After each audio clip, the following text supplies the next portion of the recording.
Hi, I'm just sending you a quick message. Well, not really quick, but a message with a little bit of information on what next week is going to look like. I cannot believe it's already here. Um, and I apologize I didn't do it sooner. I was waiting on some information in regards to dismissal from the school so that I could give you all the information. So I have a little list that I want to go through, and I think I'm covering all the spots, but if I don't, please let me know. Send me an email and I'll answer. And I will start with arrival for tomorrow and Tuesday. So for cohorts A and B, it's going to look like buses will come in between 8:20 and 8:25, and drops off and walkers should be at school by 8:45. We'll meet the kids outside on the field. I'll have a sign. There'll be a text assigned to help the children find us in a safe, secure way. And then we will, once we're all together, we'll come into the building. It's important that the kids have done their health check before arriving, and it's my understanding that you should have received an email from the district with the link. I don't have it. I'm not privy to that information. So if you don't have it, please let me know so that I can send an email and try to get it and forward it to you, or have somebody send it to you. In that same regards, if you don't have the app for tomorrow, please don't worry. We do have assigned staff that will screen the kids that were not screened um, before coming into the building, so we'll take care of it. But just let me know so I can make sure that you'll have the information that you need. Food is another important different part. I hope you all know that breakfast and snack are going to be free for students all the way to December. Obviously the kids are not forced to eat the school's food. So if your kids are not going to have breakfast, that's fine. And if your kids want to have snack from home, that's fine. How this is going to look like is that when I arrive to school tomorrow, before 8 or around 8, the food services will bring a cooler with the snacks, and they'll put it outside my classroom with the breakfast. And as students that are going to have breakfast come in, I give it to them. They sit on their desk, they eat. I can tell you that my desks are about between 6 and 7 feet apart from their respective members of their cohort. They are on pairs, but it's always an A and a B. So I do have them with plenty of space so that they can eat. And it's the only time where I will be allowing them to take their masks off. Of course, there'll be plenty of hand washing and plenty of social distancing reminders as well. So I'll have the kids wash their hands before they eat. Then I will take a count for snack, whoever wants school snack.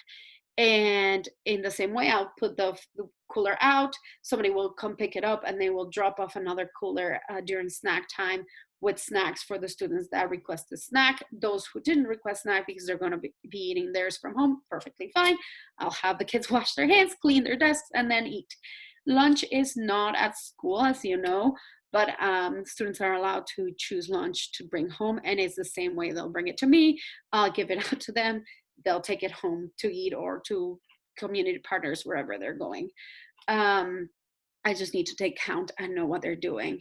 Bathroom breaks are also very different this year, and it does feel like a lot of micromanaging, but we're doing this to keep the kids as safe as we can. And bathrooms are always an unsupervised activity. So this year, we've all come up with a schedule to give each teacher time in the bathroom where there's not going to be cross classes. My time is at 11, which is a really good time because it's pretty much in the middle of the day. Um, so hopefully it'll be enough. However, there's an emergency or kids really need to go to the bathroom at a different time, we'll work around it. I'm not going to encourage it because I don't want kids to be out in the hallway by themselves if I can avoid it. But I also understand that they're kids and they'll probably need to be going to the bathroom, and it might not be at 11 every day. We'll have hallway monitors and other people supervising when there's when there are no teachers in the hallway too, or taking their classes to the bathroom, to monitor the amount.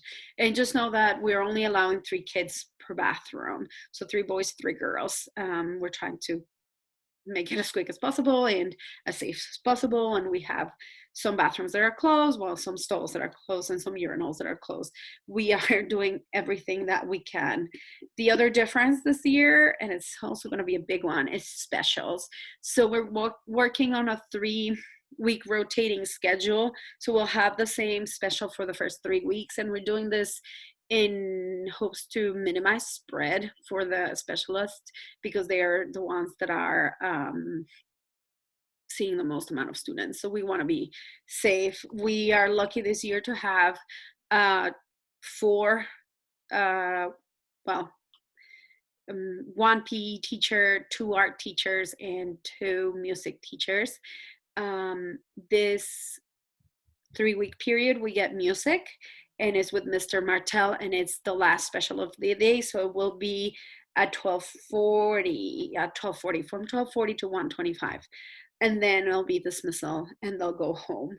The next thing that I wanted to talk to you about is outdoor learning. And I know we're all very excited to be able to be outside, but I do ask you for some patience, because I need to make sure that some protocols, rules, and expectations are set with the kids before I take them outside, because there are so many different pieces at play right now. So I am not sure I'll be able to bring them out either Monday or Tuesday, but I'm aiming for Thursday and Friday. There's also a schedule that we need to sign in to use the outdoor space. There's not too many classes out there. So I will be doing that.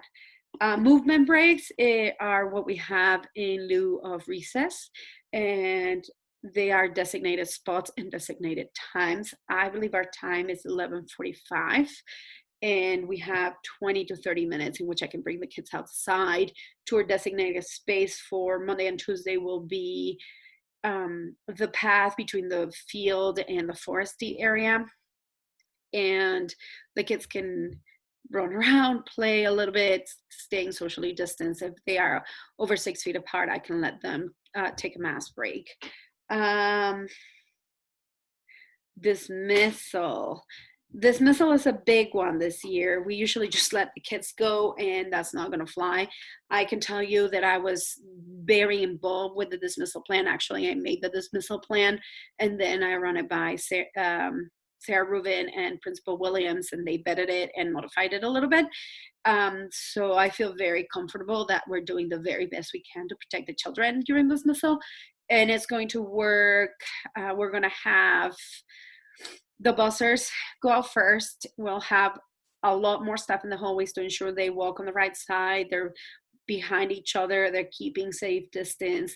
So we'll stagger them. And then us teachers will bring the students outside.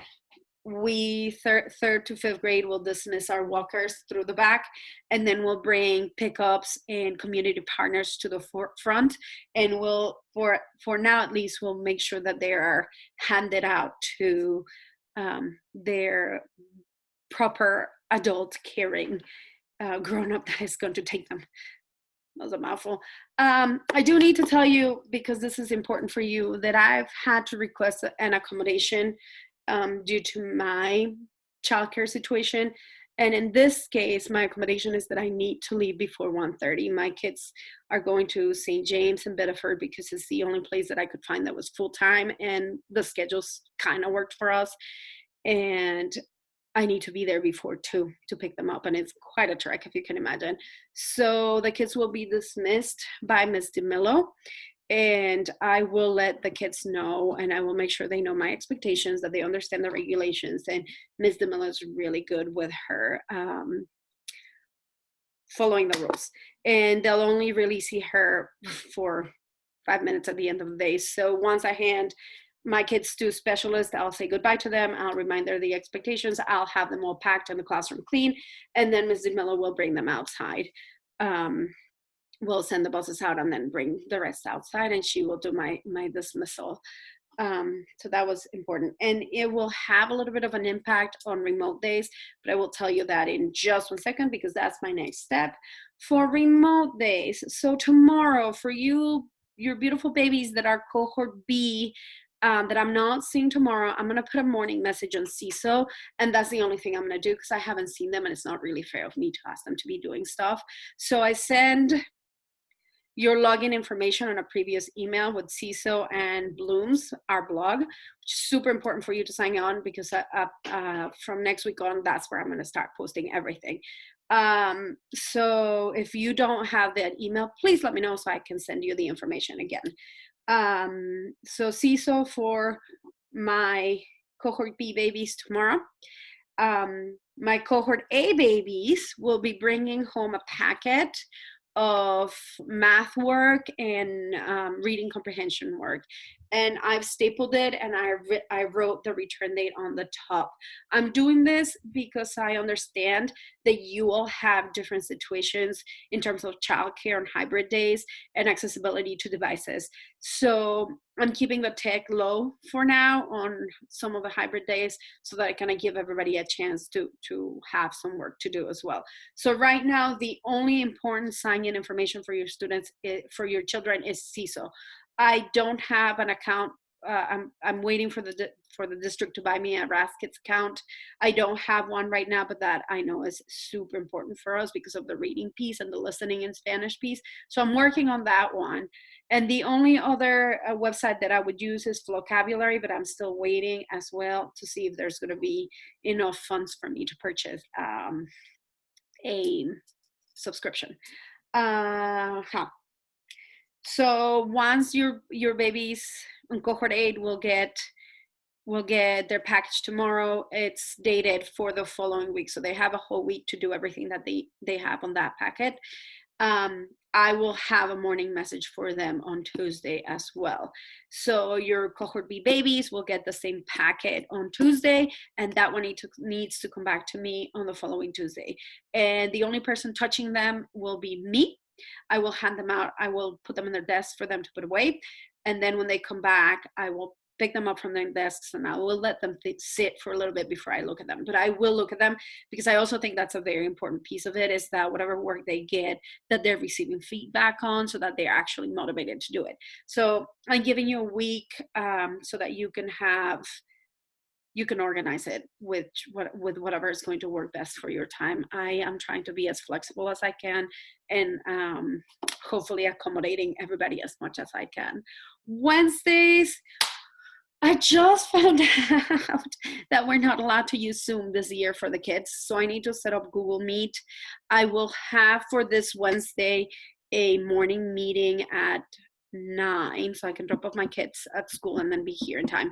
So at 9, I will have a half an hour, maybe a little bit longer morning meeting. If you don't have access to technology for your children, please shoot me an email so that I know. And please don't stress out about not signing up. Just let me know so I can see what the district can do in order to provide you with what you need. Right now, there are no available devices till October. So that's also why I'm thinking pen and paper might be our best friend for now. In a couple of weeks, once I've gotten to know your children better, I will start making smaller groups for either reading or math, depending on the need. So we're going slowly here, and I know it's frustrating, but I need to get to know the kids before I can start giving them extra work. Boom, CISO, Raskits. I think that I've covered everything. I will remind you again to please sign into Bloom's. I have had experiences in which emails don't arrive, and Bloom's will let me know who's seen a message so that I can make sure that you are all seeing all of my messages and I can resend them or I can reach you out a different way.